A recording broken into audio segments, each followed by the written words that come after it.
You're watching Hamilton Ironmen TV. Ironmen TV is presented by Boston Pizza Main Street West in Hamilton.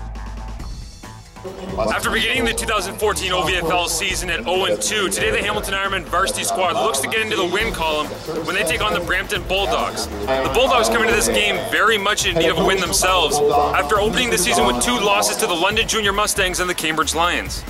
Now the Bulldogs feature a couple of marquee players. Quarterback Kyle Gouveia is highly recruited, while defensive back Adam Poole was the star of the OVFL All-Star game, featuring the Adams and Wedgetts Conference All-Stars from last season's JV teams. Daniel Fascioni would look to pick up where he left off after yet another dominant performance in Week 2 at Etobicoke, while Angelo Del Sordo attempted to duplicate his 65-yard touchdown catch from Week 2 on a rainy day at McMaster University. Del Sordo got loose on the very first play of the game for a 40-yard pickup. The Ironman offense came out firing in the rain, moving the ball quickly downfield until the slippery pigskin got away from Brandon Gamble. The Bulldog offense took the field looking to pound a Hamilton defense that gave up large rushing numbers out of Etobicoke. But the Ironman defense seemed greatly improved through the afternoon as time and time again defenders stayed in their rush lanes, trusting each other and gang tackling backs to the ground. A sure sign of improvement for Coach Scott Martin's defensive front 7 in a week when improvement was dearly needed. Forced into passing situations by the Ironmen D-line's dominance, the Bulldogs would find success. Here Nathan Walker takes the crossing throw from Gouveia for 25 yards. Then Gouveia showed why he's a sought-after pivot, taking the high snap and creating a Brampton first down sporadically with his feet. 2 plays later, the Bulldog All-Star would be hammered by Brandon Redbird, but completed the pass down to the 2-yard line. OVFL All-Star Max D. Diomede would refuel the troops for a goal line stand, but Marquise Richards would pound the rock for the 7-0 Brampton lead, leaving Max to rethink his hydration strategies.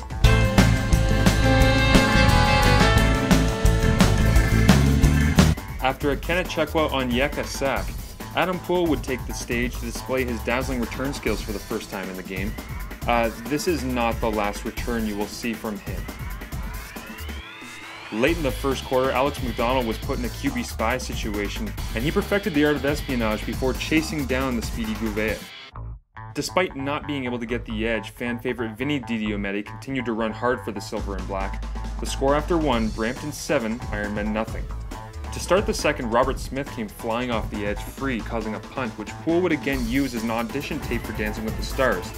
In the red zone, Gouveia was tracked down on a rollout by Charlie Taggart, causing a fumble which the Bulldogs would recover. Brampton settled for the Callum Lapien field goal, 10-0 Bulldogs. A slow snap would cause Lemieux to falter, but he would find Old Reliable and Brett Haynes to regain the yardage on the next play, before Elijah Walker nearly changed the course of the afternoon with a dropped interception. On the next play, Cameron Tobola would outjump Russell Bell for the big game down the Bulldog bench before Lemieux dropped the perfect touch pass over the top to Haynes for the Ironmen major, as the Hamilton offense finally exhaled. The extra point was no good, 10-6 Bulldogs. On play action, Richards slipped out to the flats and showed why he is more than just a power back on the 30-yard gain before Gouveia laid a beauty between zones to Chris Osikusi. And Osikusi would again finish the job when he outjumped the Hamilton defender to catch the wet Gouveia duck. Score now 17-6 Brampton. The Ironmen stayed aggressive going into the half, Nick DeLuca executing the bubble screen perfectly. But in the wet weather, the ball would pop out of Lemieux's hand into the caring and waiting arms of Martin Manhertz. And man did it ever hurt, as the Ironmen headed into the half down 24-6. Gouveia started the first half getting mauled by several Ironmen, and Dezane Brooks again led the team tackling effort, taking down Richards on the swing pass.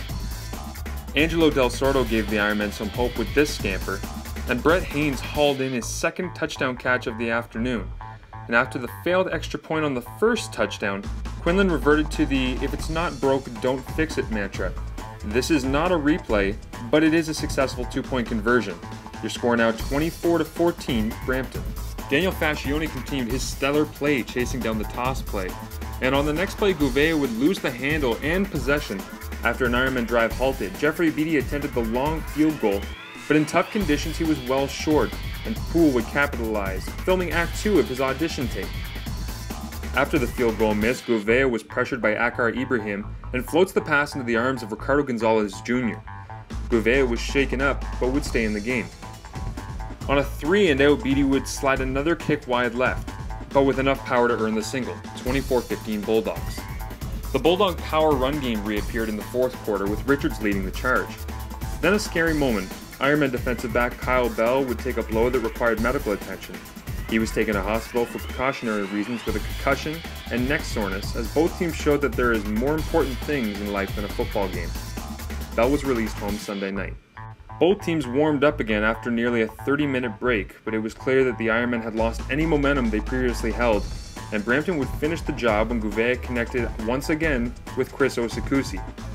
The final 31-17 Bulldogs on a wet afternoon in Hamilton.